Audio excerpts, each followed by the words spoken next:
Hi, I'm Doreen Velin, talking to you on my channel, Doreen Velin, which is the name of my channel, on YouTube. And I'm with my good friend, Audrey Krol.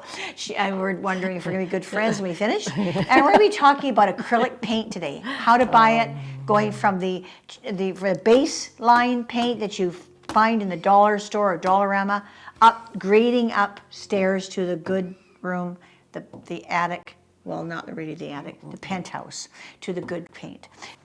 When I first started painting acrylic, I was doing oil first, and I had my 3 good tubes of paint, red, yellow, and blue, and white, and that's all I had. And then when I went to acrylics, I happened to go through the dollar store and Dollarama, and I thought, gee, there's all these paints in the Dollarama. Like, look at all the beautiful colors. I don't even have to mix them. Isn't this great? Well, they are great. And there is a good side and a downside of it. Yeah. I'll tell you about the good side is that they're easy, they're cheap, they're great starters. You could actually start with a bit of a primary blue. This is a cobalt, which is a primary blue. You could take a primary red, which is a nice pure red that isn't warm or cool, right in between. And then a nice primary yellow, which is not too yellowy. This is a little bit yellow. I think it's a light, might be a bit too yellow. But you want a mid-yellow. So it's a yellow. We've talked about warm and cool before. So if you don't know what I'm talking about, you go back to my first videos and you'll see it's so important. Warm and cool is the most important thing you can talk about because that's your 3D. That's trying to make, turn a one-dimensional level into 3D. And the only way you can do it is to practice talking about and practicing painting with warm and cool colors. When you put them together side by side, we call them a warm, cool push. At least that's what I call them. Probably has different names. You can tell her name. I'll tell my name now. So this is the paints. Now you'll find when you go to the dollar store, you tend to buy other colors too, because you get kind of carried away, and you go into the Dollarama and oh, it's only $1, so I'll get another one. Oh, it's only $2, so I'll get another one. Oh, it's only $1, so I'll get another one. So it continues. I don't have this many. I have a bucket that many. So why, you're going to say, why, Doreen, if you have the primary colors, why are you getting all these extras? Well, there's a reason. They're not pure color. There's a lot of fillers in them, probably clay, plastics. Yeah. Well, there is plastic, but they're also very low in pigment. They're low in pigment, so because they have other stuff in them. Yeah. So they use fillers, just like cheap spices. I found out cheap spices put fillers. Maybe you didn't know that. They do. So when you're gluten-free, you can't use those ordinary spices. So this is a little bit off the topic, but you know, it's very important stuff. So when we get paints, we want to look at, and there's nothing wrong with these paints. Don't let me go wrong here, because I'll show you a picture. I did this picture here with just those paints. So there's lots of color. You don't have to go to I did it just to show the different colors. I got warm and cool push. I've got some shading. You can do whatever you want with these paints. There's nothing wrong with them. They take up a lot of space because you're using a lot of different bottles. But, you know, and I think if I was doing better paint, I maybe think differently. But for doing this, it's great. And you know what else is good for you guys? If you have children or grandchildren. If you have children or grandchildren, this is the way to go. Because I don't want to take one of my good paints and give it to my grandchildren. They go like this and squeeze the whole stupid tube right on there. And they do. And they will. Mm-hmm. And they go, oh, Nana, I can do this little tiny square. And I got all this paint. Oh, boy, are we happy campers then. They don't get taken out for supper in that case. Mm. So, yeah, and along with the paint, that's all I need to say about the paint. I have no problem with it. I've tried every color in the Dollarama. They're all good for me. I find you never, ever have water with them. Never dip your brush into water and then the paint, because there's so little paint in them. You have to go right from the bottle. But other than that, I don't have a problem with them. I have a palette. This is my palette. I can use saran wrap on it, or I can use this wax paper. And I just take it up, throw it away in the garbage. It's great. A little bit of elastic band. You can use a piece of wood, a plywood. You can use a plastic sheet or plywood, either one. You can also use paper. I teach painting to kids, so I like to use these just little paint things from the dollar store. And these are not paint things, these are actually dishes. But I use these. Yeah, for mixing the paint, we did this before. This is the little popsicle sticks. And then for priming my paint, I used to use gesso all the time. It was quite expensive. I end up now going to Rona. I go to Rona, I get their best, probably any other paint store. Doesn't matter what paint store you go to, but ask for their best quality of acrylic white paint. And I just get a white base, a white paste, and I get like an eggshell. Some stores call it eggshell, some stores call it velvet. This is Silco. That's paint, it's not primer? Plain paint, just plain acrylic paint. Yeah, it's just paint, just paint. Really? House paint. It's interior house paint. It's beautiful stuff. It's so thick and it's so juicy. It just goes on. I usually only need one coat. It's wonderful, wonderful, wonderful. So yeah, that's all I need to talk about paints. I'm gonna hand over to you. Okay. Well, I'm the winner here on this one. You can have a drink your wine now. I have to drink my wine. So she's drinking wine, I'm having beer. So when I started off painting, I did not use the dollar store paints. Actually, I didn't go into the dollar store very often, and then I did discover them. I'd use the student grade paints made by Liquitex. There's one, I think, by Amsterdam. They are good starter paints. They are also lacking in pigment, so you do have to use a lot more. And what they do, I found, is that they teach you to use more paint. Because if you get into that habit of using a lot of paint instead of being kind of chintzy and cheap, and I'm not even Scottish, and I am cheap, you have to put. You still have to. You still have to put on a lot of layers, but. And the other thing I didn't understand was why art was so expensive until I had to go buy my first tube of artist quality paint. It's expensive. It's very expensive. And so you use it with a lot of thought, and of course that's when I really started to cheap out, but that's not a good idea. Golden comes in, and I think Liquitex also has liquid paints, artist quality paints that you can buy. But what I was going to say is, anytime I've taken a workshop or have been at a study or a demo, the artists do recommend you start off with really good products if you want to progress in your painting. Brushes, I mean, you can slack off a little bit, but paint, I found you can't. Now, if you can't afford these, and they are expensive. Like when you say expensive, can you give us an idea? Well, some of them, tube of paint, some of them are $30 for a tube of paint. And it can last a long time.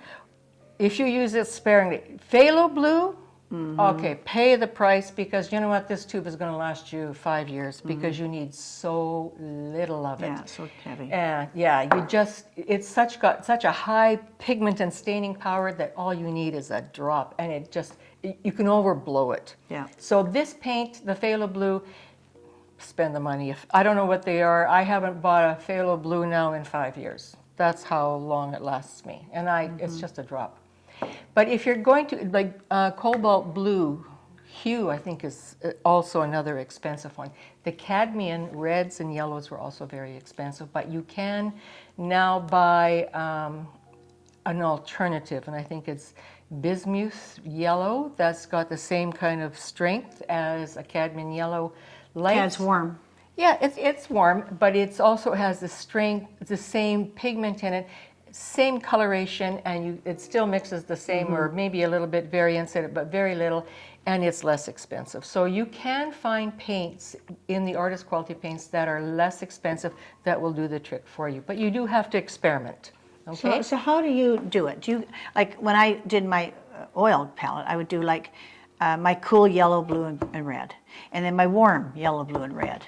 And then my burnt siennas and things like that, the Prussian blue, or something a little bit like that on the side. But most of my paint was all either the warm set of 3 primaries or the cool set of primaries. Do you do that same thing? So when you do paint, you make sure you always lay out your paints in the same order.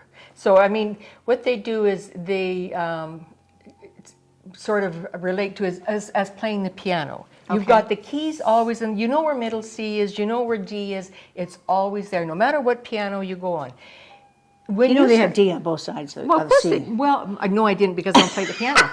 But your keys are always in the same Yes, place, they are. no matter what piano, what brand you buy. Yeah. So when you're painting, find out what's best for you and always lay your paints out in the same order because that becomes automatic. You know exactly where it is, and so you can grab that paint Yeah. and you can mix, right? So what do you use? I use a yellow light and a yellow You're deep. cool.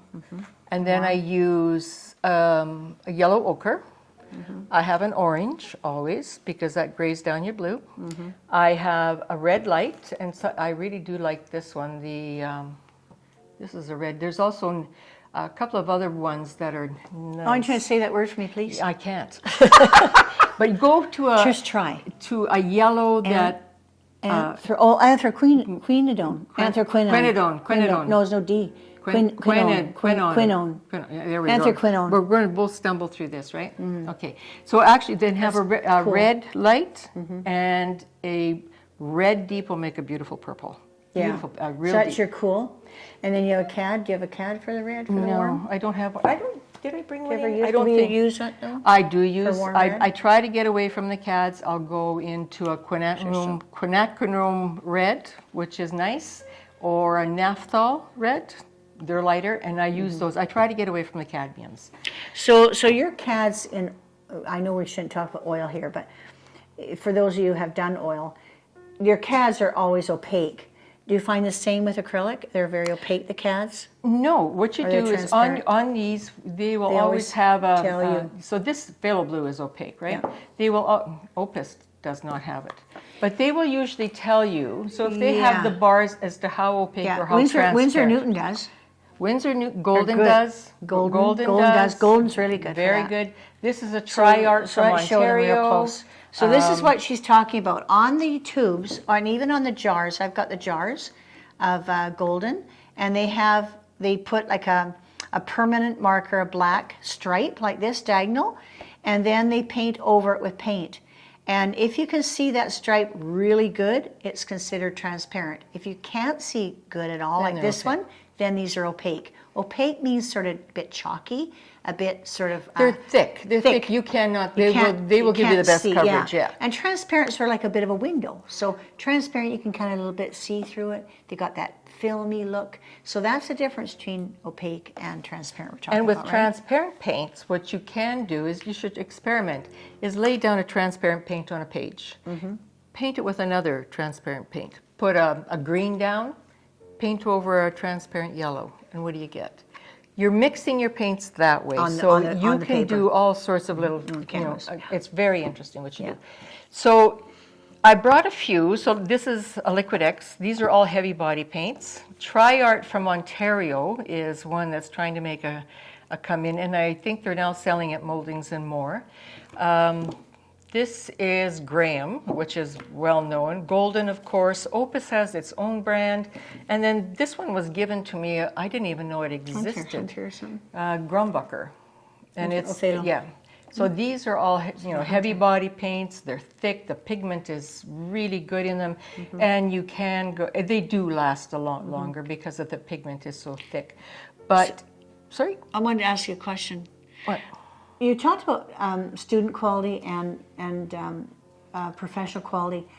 Can you give us a difference in price of the two? And because I was told student quality would be fine if you're only looking at the painting for 100 years, but if you want it to last 1,000 years, get the good quality. So I want to know if is that true? Like, is student quality that will it react to sunlight, whereas say the professional won't, or like what is driving the market to push us towards professional and not student quality? Because I find student quality pretty darn good.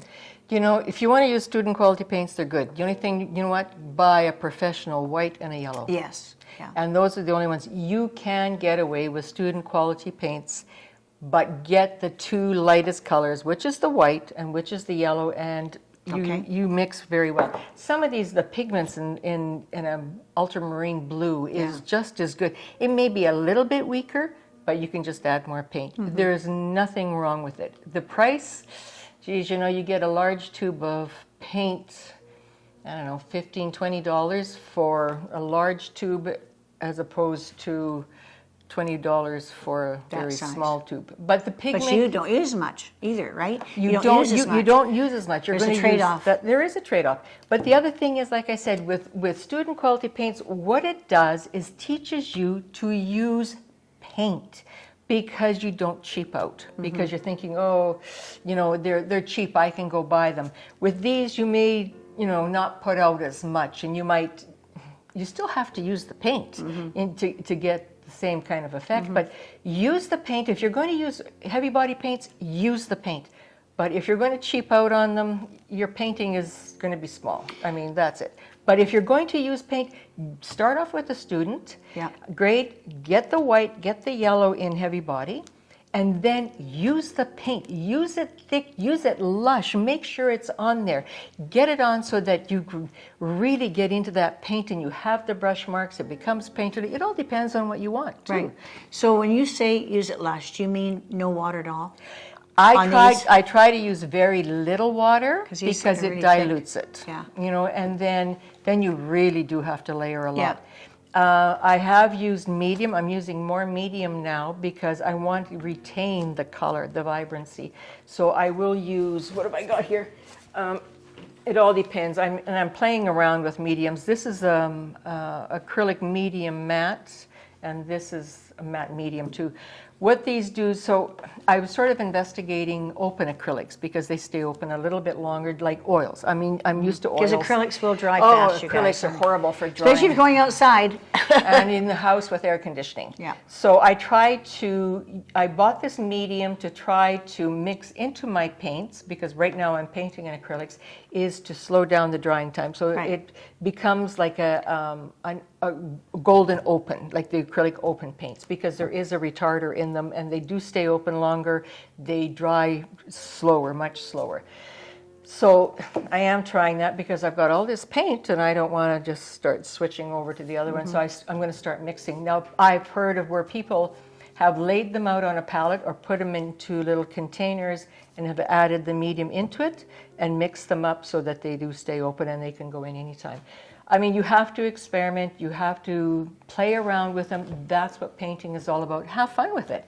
But, you know, start off with the student. And I know professional artists that are using student grade paints, but they use the white and the yellow, but they paint thick. It's thick, it's impasto, and it works just fine. I think where the problem comes, where you want it to last 100 years, I don't really care. But but the prep, I think most of it comes in the prep of your canvas. I think it's how you prepare your canvas. If you prepare your canvas right, the paint's going to last. Okay. You know. So another question: when they sell paints, I know I'm getting technical here, but you know, I go in there and I get confused sometimes because they sell paints like this in a tube. Then right next door, they have a big display of thicker, medium body paints in acrylic, the whole set of them.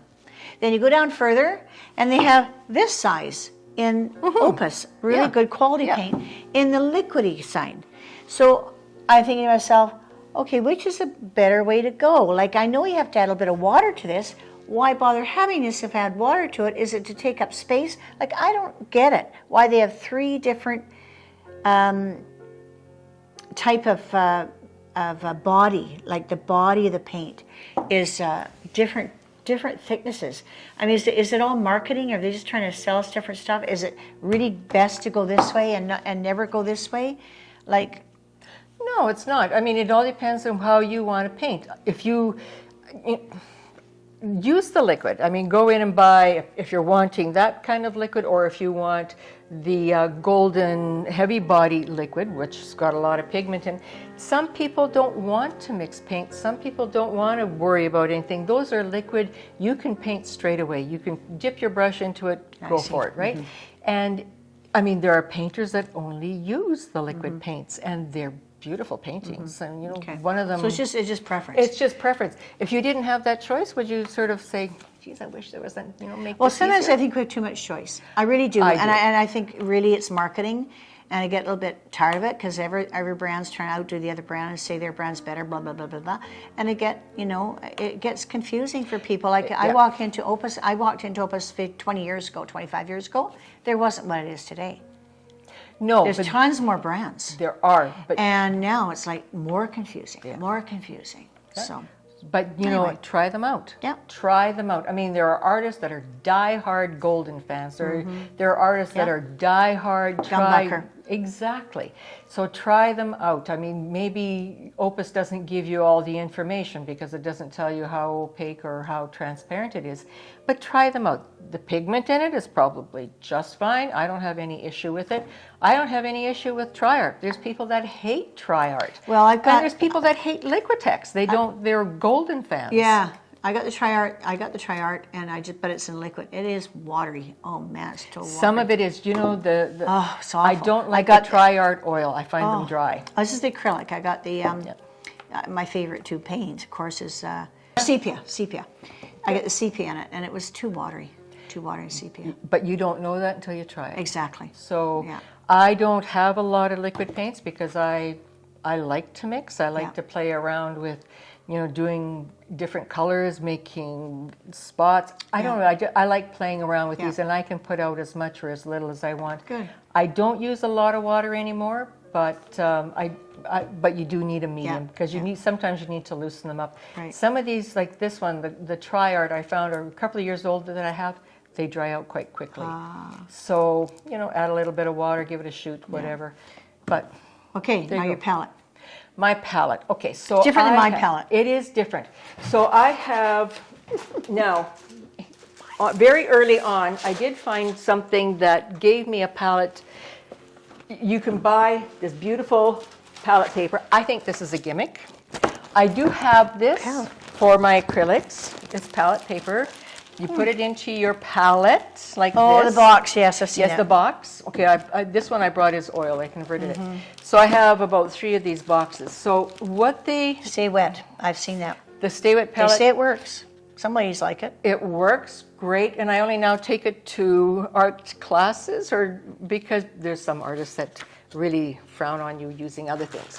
What I really like, and because I clean my palette Some artists often. So in my big palette, instead of going out and spending a lot of money on sponges, which I hate because they go moldy, I've just used this little J-cloth. I layer them down on the big palette. This is parchment paper. Parchment paper. Holds the paint beautifully. You moisten this. You put your parchment paper on top. Oh, you moisten it. You moisten it. Yeah, you moisten this with water. Make sure you put it under the tap, pour it out, and then just sort of give it a squish. You put your parchment paper on top. It works fantastic. I was going through these a dime a dozen because I don't like a dirty palette, so I would mix and I think, oh, gross. So I would take off all my paint. I can throw this one out, and I've lost nothing. You go to Costco, buy 2 rolls of parchment paper. They're cheap now. Oh my goodness, they last you forever. You can lay out your paints. If I'm just doing little things or if I'm going off somewhere to do a little painting, I lay out my paints. I can mix, I can toss this, I can lay out some more paints. Good. This one, of course, is a lot more costly, but I bring it on now for show because I don't want anyone looking down on me and yelling at me. My mom used to call it for show, not blow. Yes, yes it is. And then our towels are like that in our bathroom. We could never use those towels because she said those are for show, not blow. Okay. They had a little design on them. I wasn't allowed to use them. God help me if I use them. Absolutely. Oh my God. So that's for show, and so I want these professional artists. Some of them don't care. Some of them actually use parchment paper and brag about it. But I cut them off. I make sure that they fit my palette. Right. And if you're doing oils, I mean, I know we're not on the topic of oils, but same thing. Piece of glass. Get it from a frame, toss it in there. You do not need expensive stuff. Save money that way. These things are expensive enough. I know. Try to save money where you can, and it works. Doggy pads work great, by the way. Nice for pores. And I use the plastic tablecloths from Dollarama. I buy great. my plastic tablecloths at Dollarama too. They're great. Everything's covered in plastic at home. I should be too. Thanks for watching today. This is Doreen and Velin. I want to thank you for joining us. Make sure you subscribe by pushing that subscribe button and also the notification bell at the top. And we'll see you for the next issue. Thanks.